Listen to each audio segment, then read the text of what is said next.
In the cold silence of deep space, the Earth's flagships drifted above the shattered ruins of the Kepler colony. It had once been humanity's most peaceful outpost, a place where scientists studied alien cultures and built bridges of trust. Now it was only dust and frozen bodies, floating like ghosts among the stars. Admiral Reyes stood on the bridge of the Erebus, staring at the holographic image before him. 1,000 lives had ended here. Men, women, and children, all wiped out by an alien coalition that once claimed to be humanity's allies. The Admiral's jaw tightened as the ship's AI whispered casualty numbers in his ear. He turned it off. He didn't need numbers. He could feel every soul lost. The Galactic Union had promised peace, treaties, and shared progress for years.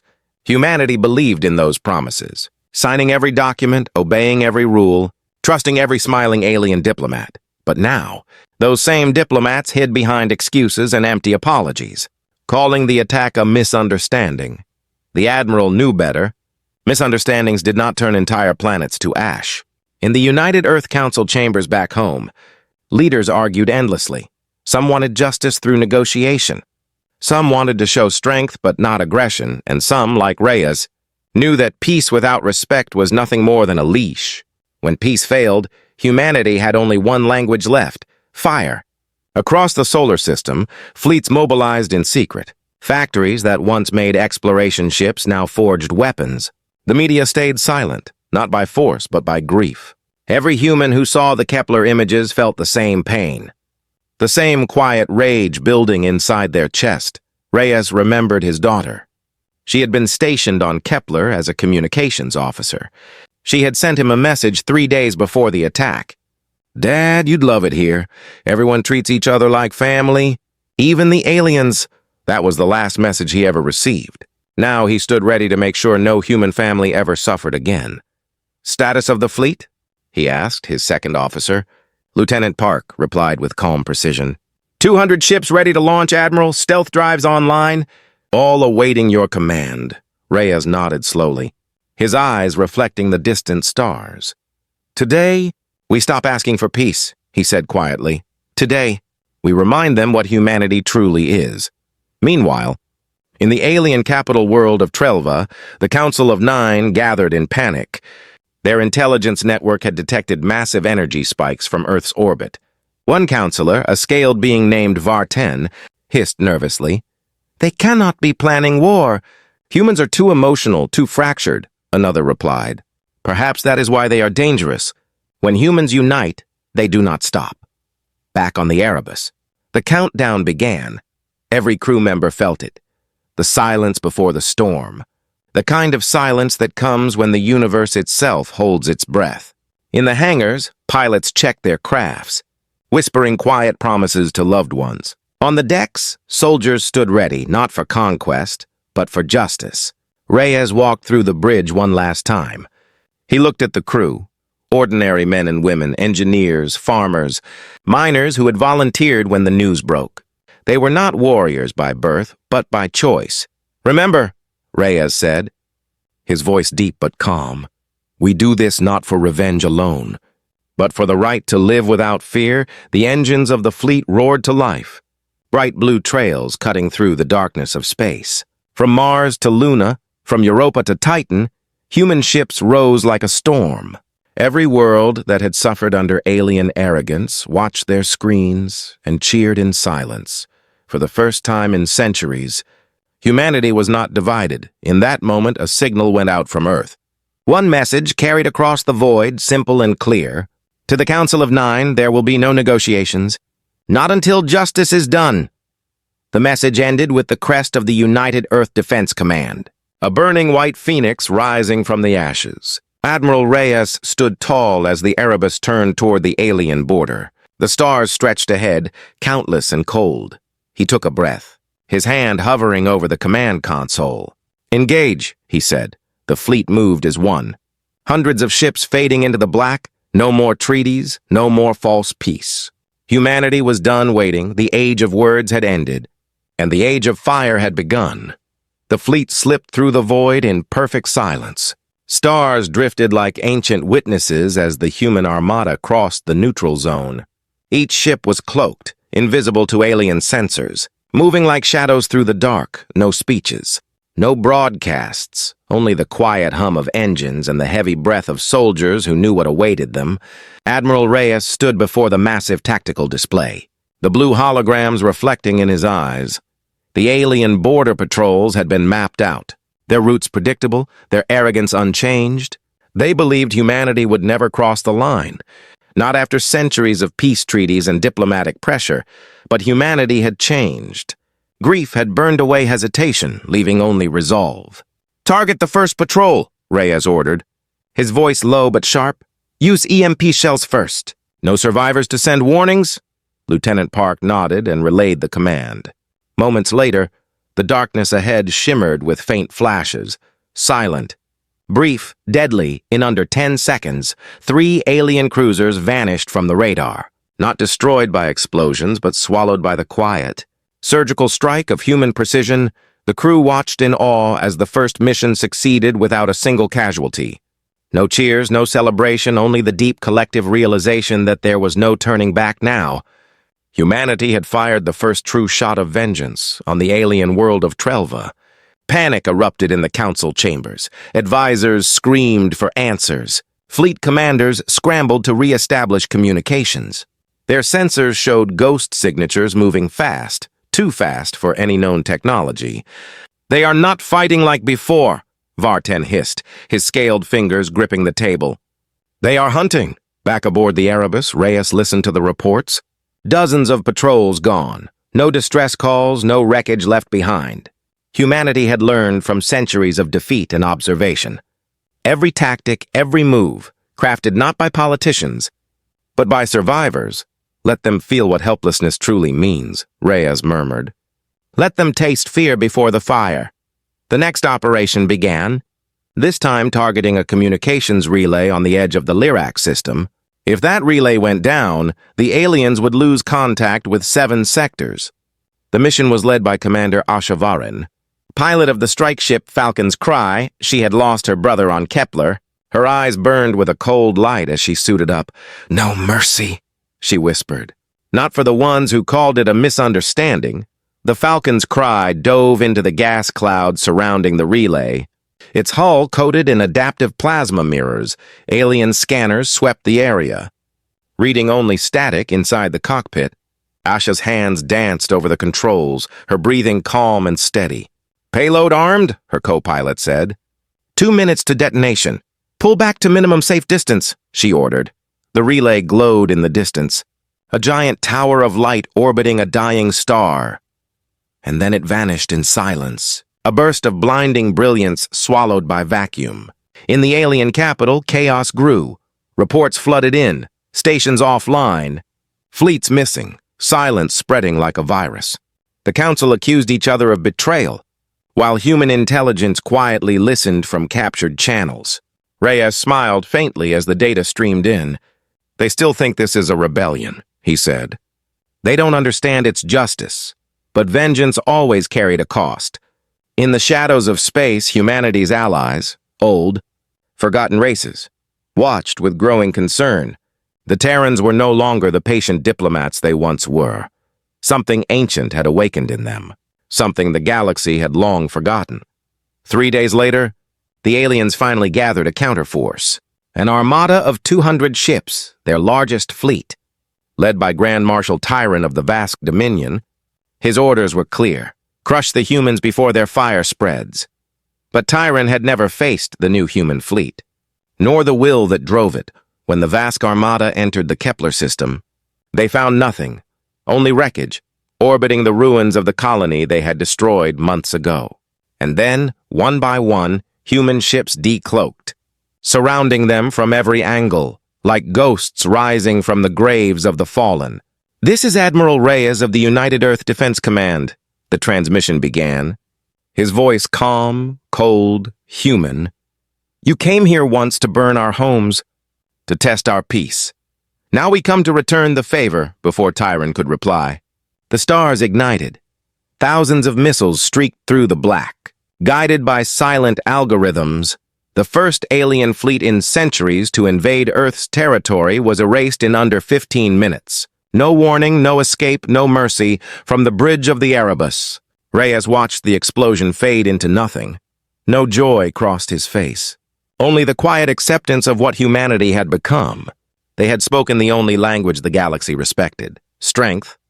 And though victory was theirs, he knew the fire had only just begun to spread. The aliens would call them monsters. The galaxy would call them savages. But to humanity, they were something else. They were finally free. The galaxy trembled beneath the weight of silence. News of the vast armada's destruction spread faster than light itself. Worlds that had once mocked humanity now watched their screens in fear. For the first time in centuries, the mighty empires of the stars whispered one name with trembling lips: Earth. On the bridge of the Erebus, Admiral Reyes stood before the tactical display. The aftermath of their victory glittered across the stars like embers in the dark. But beneath the glow of triumph lay something heavier, the question every soldier felt but dared not ask: how far will we go? Reyes turned from the screen, his gaze falling upon the crew, faces young and old, proud yet haunted. Each one had lost someone to the genocide, and now each one carried the fire of vengeance. But vengeance was a flame that demanded fuel, and humanity was burning fast. Lieutenant Park approached, voice low. "Sir, the Council's transmission came through." Reyes frowned. "What council?" "The Galactic Unity Council," Park replied. "They want negotiations." The word hung in the air like a ghost from a forgotten era. Negotiations. After so much death, after so many lies. Reyes said nothing for a long moment. He remembered the promises made before Kepler burned. The empty apologies, the smiles hiding betrayal. He had learned one lesson from those ashes. Words mean nothing without consequence. "Put it on screen," he finally ordered. The hologram flickered to life, revealing alien diplomats draped in shimmering robes. At their center stood VAR-10, the scaled counselor who once dismissed human suffering as unfortunate. "Admiral Reyes," VAR-10 began, his tone falsely calm, "we regret what has happened, but your attacks threaten galactic peace." Reyes stared at him in silence. "Peace?" he said softly. "You call it peace when our children float in space?" VAR-10's smile wavered. "Revenge will only bring more pain." Reyes stepped closer, his voice a whisper that cut through the static. "Then let the galaxy feel what we felt." The transmission ended, replaced by the quiet hum of the ship's engines. Across the stars, alien fleets began to move. Coalitions that once fought each other, now united under one banner, contain humanity. Over 2,000 ships gathered on the edge of Terran space. Their leaders spoke of restoring balance, but in truth they feared what humanity had become. Reyes watched the data scroll across his screen. Every hour more fleets appeared, surrounding human colonies like wolves circling wounded prey.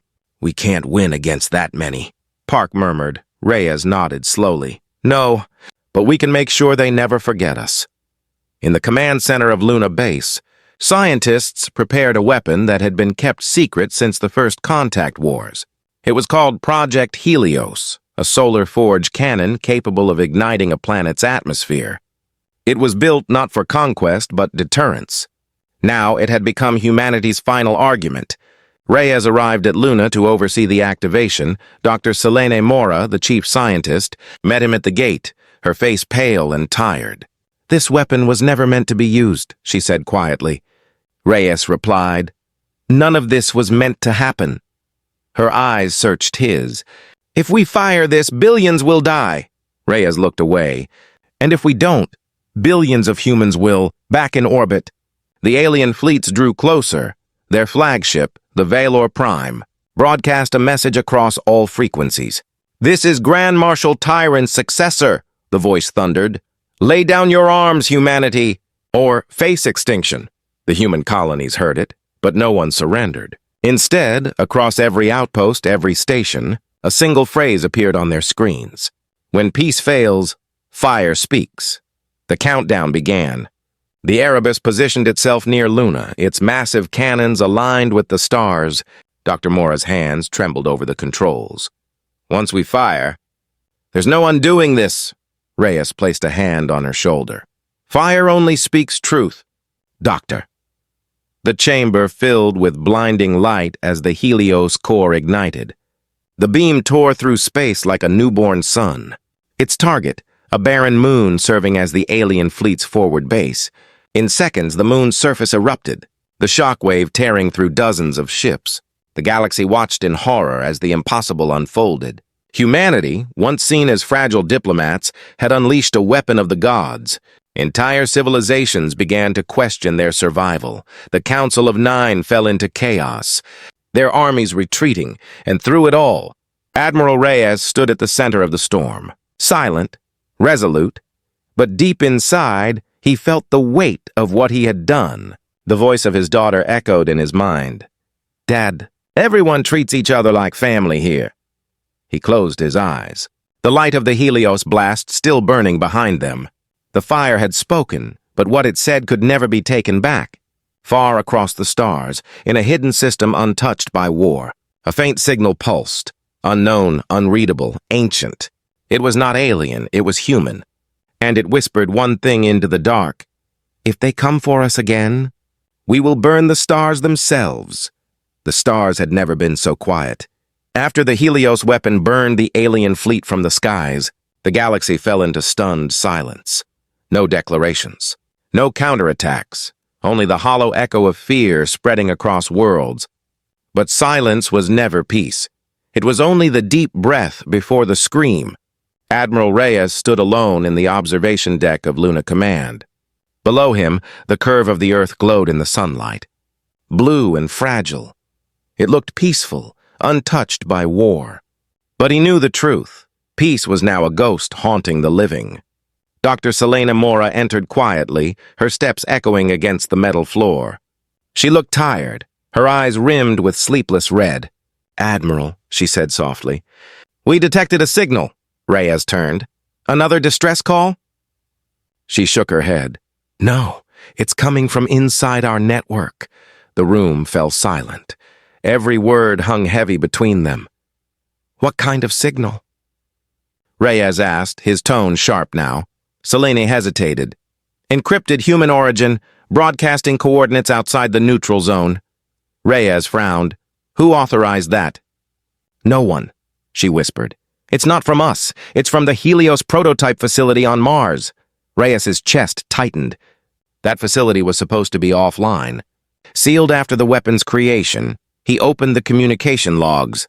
The coordinates pointed to an empty sector, far beyond human control. "Someone's using our weapon designs," Reyes said, voice low and dangerous. "Someone's building another Helios." Meanwhile, across the galaxy, the alien coalition was regrouping.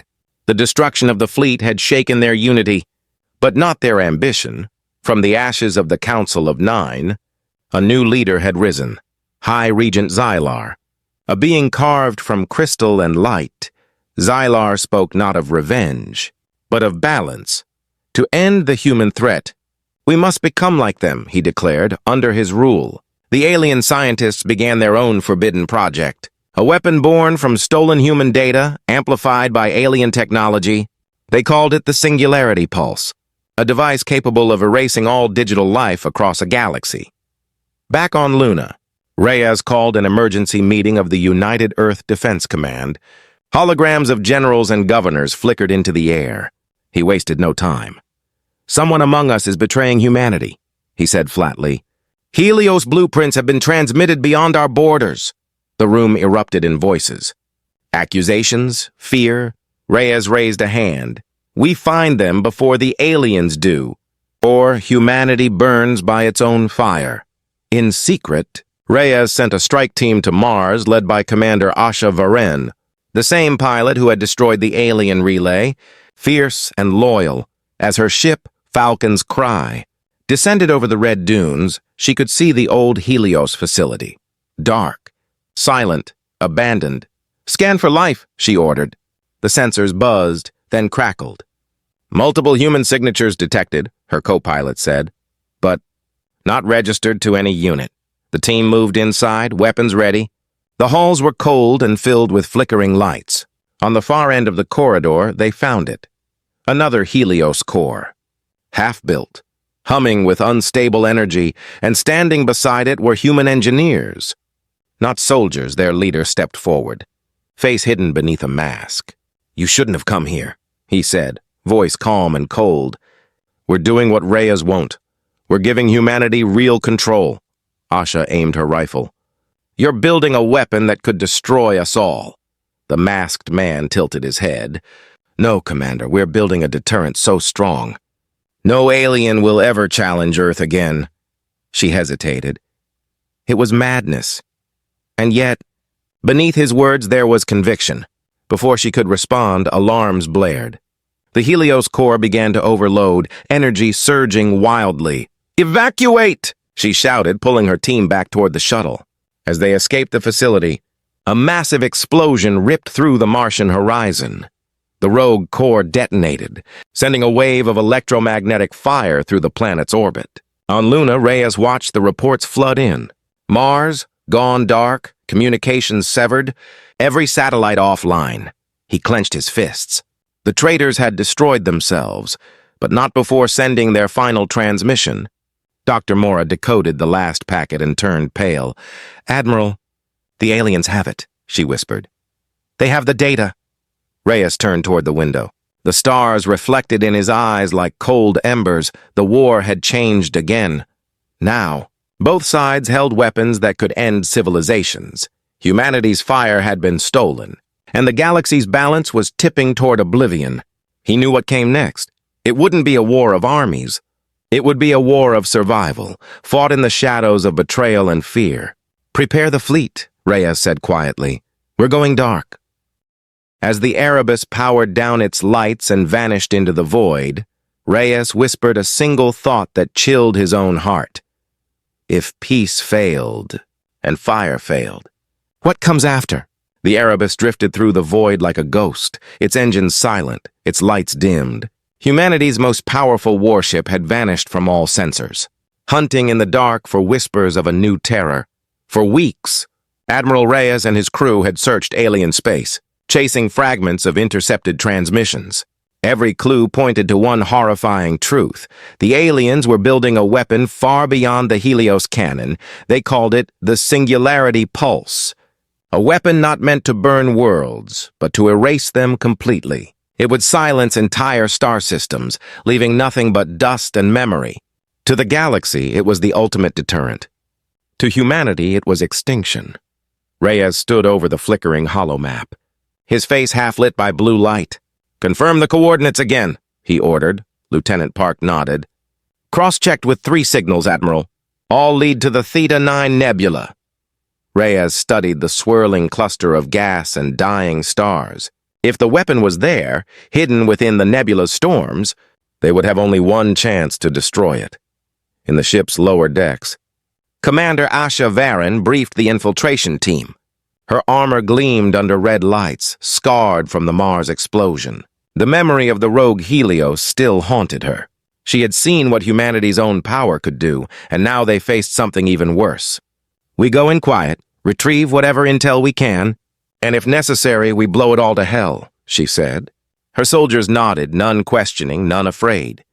Dr. Selena Mora entered the briefing room, a faint tremor in her voice. "There's something else you need to know," she said. She brought up an image, a schematic unlike any they had seen before. The weapon's core wasn't alien in origin. It was human. The room fell silent. Reyes stepped forward. "Explain?" Selena took a deep breath. "They didn't just steal our Helios data, Admiral. They used the original Earth prototype, the one we scrapped decades ago." Reyes's expression hardened.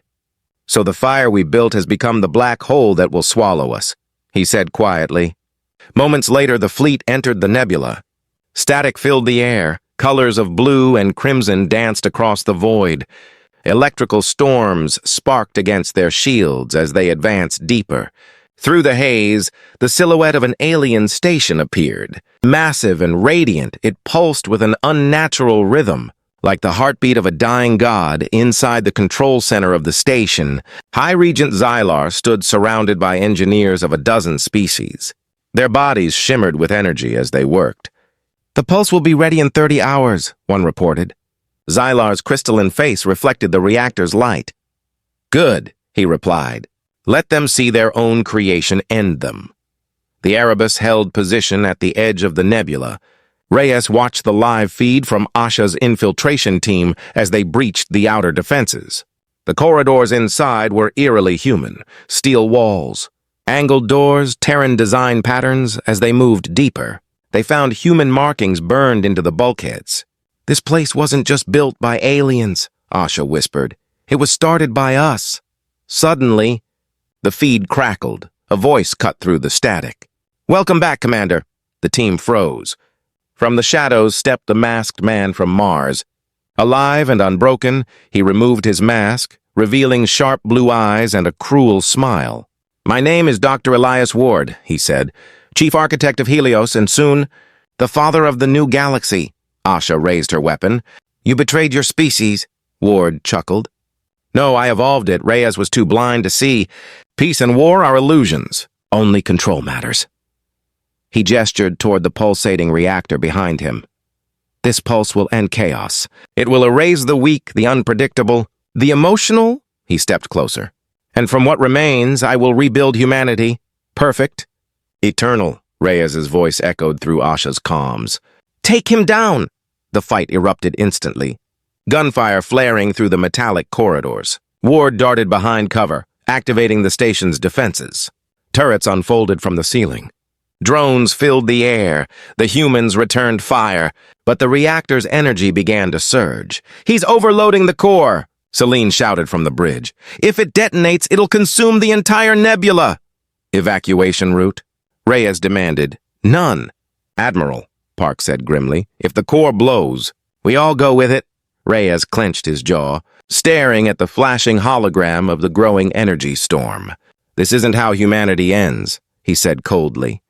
Target the reactor, all batteries on my mark. Inside the station, Asha's team reached the control chamber. Bloodied but standing, Ward lay wounded near the core. Smiling through the pain, You can't stop it, he said. I've already set it free. Asha looked at the control panel. A cascade of energy spiraling toward critical. Not free, she whispered, just redirected. She slammed the override, channeling the explosion into the nebula's outer field. The shockwave tore through the storm like the roar of a dying star. The Erebus shook violently, alarm screaming. Impact in 3 seconds. Park shouted, Hold course! Reyes yelled, gripping the console. The explosion consumed the station. Vaporizing everything inside, the nebula itself collapsed, folding into a silent void. Hours later, the Erebus drifted among the debris. The alien fleet was gone, the pulse destroyed. But so was Commander Asha's team. Lost in the explosion, Reyes stood in silence. Another victory written in ash. Dr. Mora approached quietly, holding a fragment of alien metal. Admiral, we found this, she said, handing it to him. It bore the symbol of humanity's first colony, the same one that was wiped out at Kepler. Reyes stared at it, realization dawning in his eyes. They didn't build the pulse to destroy us, he murmured. They built it to erase where we came from. And somewhere beyond the stars, in the darkness left by the explosion, a faint light flickered. A signal. Faint but alive, not alien, not human. Something else. Watching. Waiting. As if the universe itself had just opened its eyes. The Erebus drifted through the dark scar left by the destroyed nebula. No stars, no echoes, only silence. It was a silence that felt alive, as if the universe itself was listening. Reyes stood at the observation deck, staring into the emptiness that had once been Theta 9. The battle was over, the pulse destroyed, but something had awakened within that darkness. Dr. Selena Mora worked in the dim glow of the science bay, her eyes fixed on the faint signal repeating on her screen. It pulsed slowly, not random, not noise, but rhythm. Deliberate and ancient, she enhanced the waveforms, revealing patterns within patterns. This isn't a distress call, she murmured. It's a code written in both alien and human mathematical syntax. Reyes joined her, his voice steady. Who sent it? Celine turned, her expression uneasy. No one did, Admiral. This was broadcast before either humans or the alien empires existed. The crew of the Erebus felt the unease spreading like static in their minds. They had fought wars, burned fleets, seen planets die. But this was something older than war. Something that made even their vengeance feel small. The signal guided them to a dead star system on the edge of the galactic rim, a world hidden beneath layers of debris and radiation. As the Erebus descended, the fog cleared, revealing a massive structure half buried in black ice. It was not a city, not a fortress, but something in between, ancient and colossal. Selena whispered, "This is impossible. The architecture predates every known civilization." The landing party stepped onto the frozen ground, their boots crunching against centuries of untouched dust. Strange symbols glowed faintly beneath the ice.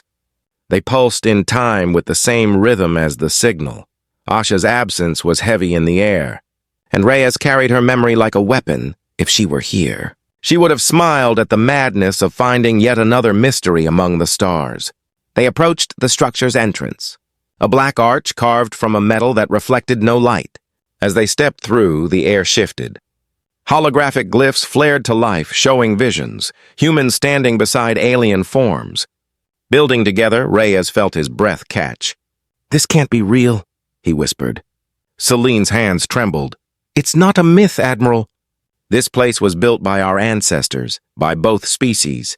The revelation hit harder than any weapon. Humans and aliens, long before history, had once been one civilization. Something had erased that truth. Splitting them apart, rewriting memory and time, Reyes's mind raced. If this is true, then the wars, the genocide, all of it was engineered. The hologram shifted again, now showing a towering figure of light, neither human nor alien. A voice filled the chamber, deep, calm, endless. "Children of the architects, your fire has returned." The sound vibrated through their bones. Celine dropped to her knees. "It's an AI, Admiral." "But not like ours. It's alive." Reyes raised his weapon instinctively. "Identify yourself." The light shifted, forming the shape of a humanoid being with burning golden eyes. "We created you," it said, "and when you became war, we erased you." The crew stood frozen, the truth tearing through them like shrapnel. They had not evolved. They had been rebuilt, restarted, countless times. Every age of peace and war, every empire and fall. Part of a cycle older than stars, Reyes gritted his teeth. "If you created us, why bring us back now?" The voice answered, "Because the fire you carry is what we lost. You were meant to remember balance, but you remembered vengeance instead." The AI extended its hand, showing a vision of the galaxy as it once was, a network of unity and creation. Now fractured and burning, restore the memory. "And you will end the cycle," it said. "But if you continue your path of fire, the architects will return to reset it again." Reyes turned to Selene, his voice raw. "If they can erase civilizations, they can do it again." Selene nodded, eyes wide with awe. "Maybe they already have." "Admiral." But before they could respond, alarms blared through the Erebus. Lieutenant Park's voice crackled over comms. "Admiral, we've got movement, massive energy signatures. Multiple fleets inbound." The aliens had tracked the signal too. Hundreds of ships emerged from the void, surrounding the dead world at their center. High Regent Xylar's flagship glowed with stolen human fire. His voice thundered through the comms. "Humanity, your arrogance ends here." Reyes looked up at the glowing figure in the ancient hall. "If you want balance," he said, "then let's finish what you started." The AI's eyes flared brighter. "Then prove you are worthy of the fire you carry." The ground trembled as the Erebus powered its engines. The alien fleet closed in, forming a wall of light around the planet. Human and alien destinies collided again, but now under the watchful gaze of their forgotten creators. The sky itself seemed to crackle with tension, and in the cold calm before the storm, Reyes whispered to his crew, "This time, we don't fight for revenge." He looked toward the stars where his daughter once smiled. "This time we fight for who we were meant to be." The void boiled with light. From the bridge of the Erebus, Admiral Reyes watched the alien armada form a burning ring around the ancient world. Every ship, every weapon, every hatred humanity had ever awakened now stared back at him. And beyond that ring of death, something greater stirred, an energy wave that shimmered across the stars like a heartbeat. The architects were watching. Dr. Celine Mora's voice broke through the static. "Admiral, the structure beneath us is powering up. It's alive again." Reyes looked down at the planet's surface, where the ice now cracked and glowed with blinding golden light. "It's responding to the fleets," she said. "It's judging us."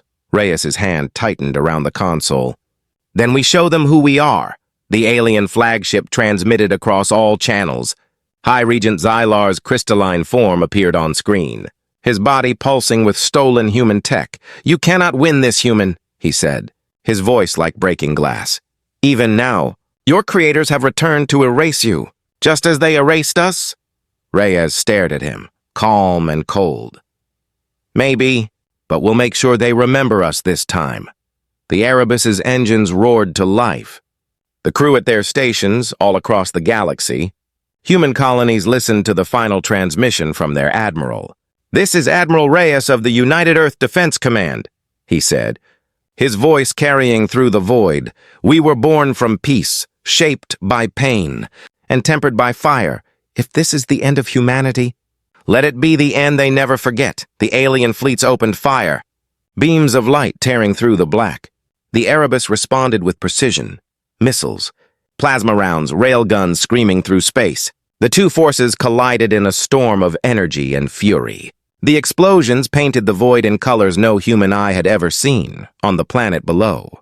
Celine worked frantically to decode the ancient structure's systems. "The Architect's core is linked to both fleets," she shouted. "It's scanning every action, every decision. It's learning from us." Reyes realized what that meant.